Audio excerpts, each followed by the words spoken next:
Ginalantaw sang Philippine Statistic Authority o kon PSA Region 6 nga posible nga magataas pagid ang mga balaklon subong nga nagapadulong na ang Christmas season.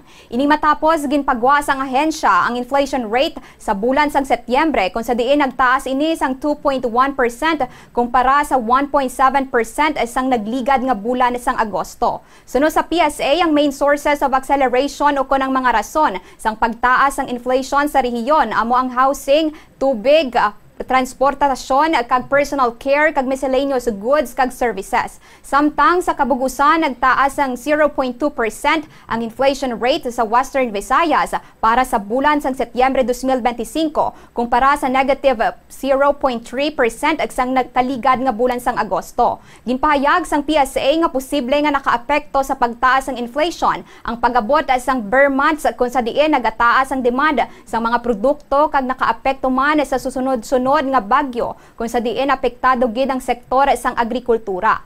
Apang suno sa ahensya hindi pa makitaan sa kabugusan nga datos sang Setyembre ang epekto sang mga kalamidad kag mas ginapaabot nga makita ini sa masunod nga bulan kung matapos na ang final nga pagproseso sang bag-o nga datos. Ginpabutyag man sang PSA nga hindi lang ang pagtaas sang presyo sang mga balaklon ang nagapasakit sa mga bulsa sang consumer, kundi ang paggamay sa produkto o kon ang ginatawag nga shrinkflation kung sa diin ang presyo sang produkto wala nagataas apang nagagamay ang kadamuon o kon quantity sini. Sa interview sang Bombo Radio kay Nilida Amular, Regional Director sang PSA Region 6, iyagin pahayag nga ang shrinkflation isa ka pamaagi o kon strategy sang pila ka mga establishmento agod makasabay sa epekto sang inflation, partikular na sa pagsaka sang presyo sang raw materials kag iban pa nga production cost. Suno pa kay Director Amular, pinaagi sini nga pamaagi napabili ng pareho nga presyo sang produkto apang ginabuhina ng kadamuon o kon size sini ang agod maging balanse gihapon ang gasto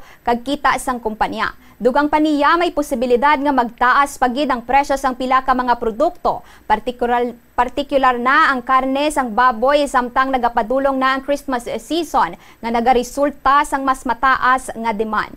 As a regular consumer, so plan nyo naman nga kung December kinanan, makupit foods, na siyempre there's a high demand for that. So, bako gani, basi naman mataas naman yung baboy.